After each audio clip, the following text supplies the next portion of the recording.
Sakera sang pejuang dari Madura itu ternyata berdarah Arab. Di buku itu pula Hamid memapar bahwa Pangeran Diponegoro pun sebetulnya keturunan Arab. Ini menjadi pembelajaran bagi kita untuk tidak mempercayai begitu saja atas tulisan, atas penyampaian, termasuk penyampaian saya. Assalamualaikum warahmatullahi wabarakatuh. Salam jumpa, salam sejahtera untuk Anda semua. Salam persaudaraan dari kami, sahabat-sahabatku sekalian. Ternyata setelah kita telaah, setelah kita telisik, sangat banyak pembelokan sejarah dan perubahan identitas tokoh-tokoh masa lalu. Satu di antaranya adalah Pak Sakera. Dalam satu buku yang ditulis oleh seorang warga Indonesia keturunan dari Hadramaut, keturunan Yaman, diinformasikan bahwa Pak Sakera ini berdarah Yaman dengan marga tertentu, nanti saya akan kupas. Dan di buku yang sama juga menyebutkan bahwa Pangeran Diponegoro juga berdarah Arab. Kedua hal ini sudah cukup ramai beberapa waktu yang lalu, termasuk diantaranya terkait dengan Pangeran Diponegoro. Kami Arah 9 Channel sudah mengupasnya. Untuk lebih rincinya, saya akan membacakan salah satu situs berita yang mengunggah atau yang mewawancarai penulis buku itu. Namun sebelumnya saya akan informasikan kepada Anda terkait dengan Pak Sakera ini ya. Pak Sakera ini setelah difilmkan yang dibintangi oleh W.D. Muchtar almarhum, itu sangat populer. Dan setidaknya ada dua pendapat yang mengatakan bahwa Pak Sakera ini, ada yang mengatakan lahir di Madura, artinya di Pulau Madura. Karena ada Pulau Madura, ada nanti Pulau Jawa yang mayoritas penduduknya warga Madura, yang biasanya teman-teman di sana menyebut dirinya sebagai Madura swasta, berarti saya Madura negeri ya.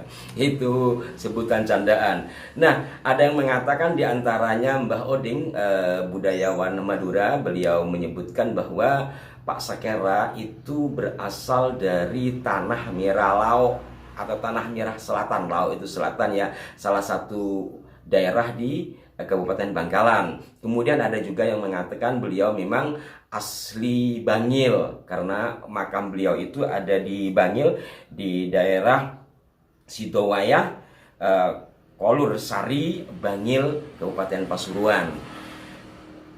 Terlepas mana dari dua pendapat ini yang paling tepat, yang pasti dua data menyebutkan bahwa Pak Sakera memang orang Madura. Adapun nama asli beliau, yaitu ada yang mengatakan Sadiman, ada yang mengatakan Sagiman.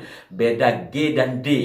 Mungkin ini karena pola pelafalan. Sementara kalau melihat di nisannya di Bangil sana, itu tertulis Sagiman. Nah, saya fokus kepada satu berita yang mewawancarai penulis buku, yang di dalam buku itu setidaknya ada dua hal yang perlu dikritisi. Yang pertama tentang Pak Sakera, yang kedua tentang Pangeran Diponegoro. Ini dimuat di Surabaya pada 2018 yang lalu. Ini sebenarnya informasi sudah cukup lama, dengan judul Sakera sang pejuang dari Madura itu ternyata berdarah Arab. Ini nama aslinya. Ini Surabaya.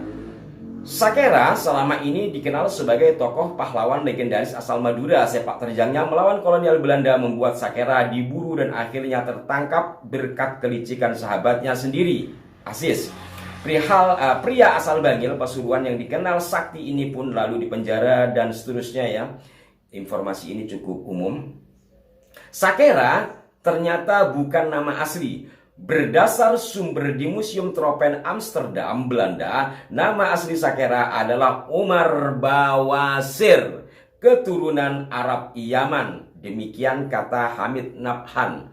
Berarti masih sepupuan sama Pak Fuad Bawasir kalau begitu ya. Kisah perjuangan si Omar Bawasir ini menjadi bagian dari tulisan Hamid yang dituangkan menjadi buku berjudul Ziarah Sejarah Mereka yang Terlupakan. Buku yang baru dirilis bulan Juli 2018 itu sudah mengalami cetak 2 kali. Bayangkan, sudah cetak 2 kali. Kalau nyetaknya 1000-an berarti sudah 2000 setidaknya orang yang baca. Kalau nyetaknya percetakan 5.000, ya bisa 10.000 orang yang baca. Bagaimana kalau sudah begini ini? Terkait dengan, dalam tanda petik, barangkali pembelokan sejarah. Namun di bukunya itu, Hamid tidak menjelaskan bagaimana sosok Sakera kemudian diklaim dalam tanda petik sebagai orang Madura. Saya perlu melakukan penelusuran lagi mengenai klaim itu, tuturnya. Barangkali ini kebalik ya. Apa alasannya diklaim menjadi orang Hadramaut? Buku setebal 118 halaman ini memang tak semata-mata membeber kisah Sakera.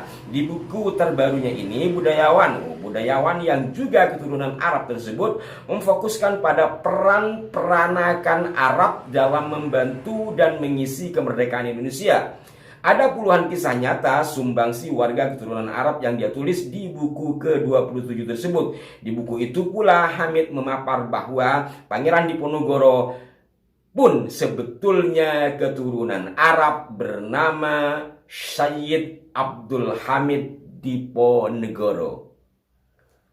Sudah jelas beberapa waktu yang lalu kami kupas terkait hal ini ya. Dan logikanya kalau Pangeran Diponegoro itu adalah Sayyid turunan Arab Hadramaut, ya otomatis HB1 sampai ke atasnya HB1 itu ya penembahan Senopati, yang berarti dia Habib, kan begitu. Aduh. Dan pada bagian berikutnya membahas tentang Raden Saleh. Nah, sekarang saya fokus kepada Pak Sakera ya. Pak Sakera ini dalam beberapa sumber tutur dan juga di sumber literatur dikatakan pernah mundo atau belajar ke Batu Ampar di masa Pujuk Latong. Saya beberapa kali ke sana ya, ziarah sebuah pemakaman yang dikenal keramat di daerah Batu Ampar, Pamekasan bagian barat, tidak terlalu jauh dari pusat kota Sampang ke kiri. Nah, Pujuk Latong ini hanyalah hanya diistilahkan kepada seorang waliullah, beliau dikenalnya seperti itu. Dan menurut Mbah Oding, kesaktian Pak Sakera ini ya didapat dari Pujuk Latong, yang merupakan salah satu ilmu khas barangkali ya, walaupun ini bukan klaim Madura, tapi khas sekali orang Madura memiliki ilmu ini ya. Ini ilmu Songai Raja atau kali besar kalau di Indonesia kan. Masa hidup Pak Sakera ini ada beberapa versi, tetapi saya lebih setuju dengan pendapat Mbah Oding yang mengatakan, yang melatar belakangi kisah Pujuk Latong ini di masa Cakraningrat 3 dan 4. Cakraningrat 3 dan 4 mungkin juga dari 2, 3 dan 4 ya, karena masanya tidak terlalu lama pergantian kepemimpinannya. Itu pada pertengahan abad 18, 1700 sekian. Ini perlu untuk kita tilik. Karena apa? Karena untuk memastikan sudah adakah orang Arab Hadramaut, termasuk juga dari warga asli Hadramaut yang merantau ke sini, seperti Bawazir ini ya. Bawazir ini kan kalau saya baca bukunya Van den Bak, adalah kelompok suku-suku di Hadramaut yang umum juga disebut dengan kata Baduy. Adapun di buku ini buku yang ditulis oleh Kiai di Batu Ampar yang mengisahkan tentang pujuk-pujuk atau sunan-sunan di Batu Ampar, tapi hanya menulis setting peristiwa tanpa menulis angka tahun. Maka saya kembalikan kepada pendapat atau penyampaian seorang sejarawan dan budayawan Madura, yakni Mbah Oding, jelas hidup di masa atau semasa dengan Cakraningrat 3 dan 4, yaitu 1700 sekian. Nah, dengan demikian apabila kita melihat secara data peristiwa pada 1740 sekian, memang orang-orang Arab Hadramaut sudah bermigrasi ke Nusantara. Tetapi ramainya nanti kan di abad pertengahan abad 19, 1800 sekian. Ini 1700 pertengahan. Tetapi logikanya, seorang perantau dari luar negeri, apakah akan melakukan satu tindakan seperti yang dilakukan Pak Sakera di masa awal-awal kedatangan mereka? Ini perlu menjadi pertimbangan kan, kalau mau diklaim bahwa Pak Sakera ini bermarga Bawasir, Umar Bawasir. Dan penulis dari buku tadi itu mengatakan sumbernya dari Tropenmuseum Amsterdam, Belanda. Dari mana dia mendapatnya? Apakah googling? Kemungkinan besar itu googling kalau toh benar. Tapi kalau memang benar ada penjelasan di Tropenmuseum, monggo kepada Pak penulis untuk mencantumkan atau mengirimkan linknya di kolom komentar, karena kalau link-link seperti itu masih bisa dilihat. Saya tadi malam sempat mencoba mencarinya tapi tidak menemukan bernama Umar Bawasir yang alias Sakera ini di Tropenmuseum.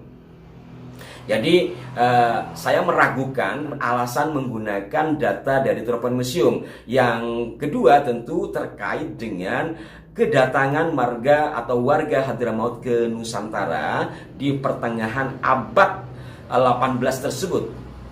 Terkait dengan makam Pak Sakera dan sebagainya yang ternyata keturunan beliau masih ada di daerah Bangil, Anda bisa menyaksikan di kanalnya Pak Kiai Ihya ya, Nur Salafi di Karma 212. Beliau sempat ziarah ke sana, mungkin juga telah mewawancarai keturunan dari Pak Sakera. Maka di kanal ini saya hanya berusaha memberikan data pembanding atau memberi ruang-ruang kosong untuk Anda isi. Jadi pertengahan abad 18 yang dimungkinkan apabila melihat dari data resmi Belanda. Kenapa harus Belanda? Ya Belanda yang mencatat pada saat itu pelabuhan dikuasai, siapa yang datang kan mereka yang mencatat, yang punya dukcapil. Walaupun tidak serapi saat ini, tetapi setidaknya data itu ada kan begitu. Maka memungkinkan tidak. Kalau dari Tropenmuseumnya sendiri, jujur saya secara pribadi, walaupun ini sifatnya subjektif, saya tidak meyakini kecuali Pak Hamid sebagai penulis buku itu bisa memperlihatkan bukti yang nyata. Kalau memang iya ada di Tropenmuseum Omar Bawasir yang kemudian menjadi Pak Sakera, dan coba kita telaah bersama. Kalau memang iya, saya menerimanya. Kalau memang iya. Tetapi kalau tidak, Pak Hamid harus menarik bukunya dan memohon maaf kepada warga Madura dan keluarga Pak Sakera secara khusus. Terkait dengan Pangeran Diponegoro, rasanya sudah cukup jelas, cukup gamblang bahwa Pangeran Diponegoro telah dirombak-rombak identitasnya oleh sejumlah orang, termasuk diantaranya mereka-mereka yang berasal dari negeri seberang sana. Saya tanpa mau merendahkan, saya tanpa mau menyamaratakan, tapi realitas-realitas itu nyata. Sebab jelas-jelas beliau dikatakan berasal dari negeri orang yang menulisnya, berasal dari negeri orang yang telah merubah datanya. Demikian sahabat-sahabatku sekalian, mudah-mudahan ini menjadi pembelajaran bagi kita untuk tidak mempercayai begitu saja atas tulisan, atas penyampaian, termasuk penyampaian saya. Silahkan dari apa yang saya sampaikan ini cari data pembandingnya, biar tidak sekedar mengolok-olok di kolom komentar mengatakan bahwa apa yang saya katakan ini hanya ngedabrus dan sebagainya. Tapi bagi saya tidak ada masalah. Saya bertanggung jawab atas apa yang saya sampaikan. Kalau memang ada data pembanding, monggo kita telah bersama, karena disitulah dialektika ilmiah. Mohon maaf jika ada kekeliruan. Sampai jumpa. Wassalamualaikum warahmatullahi wabarakatuh.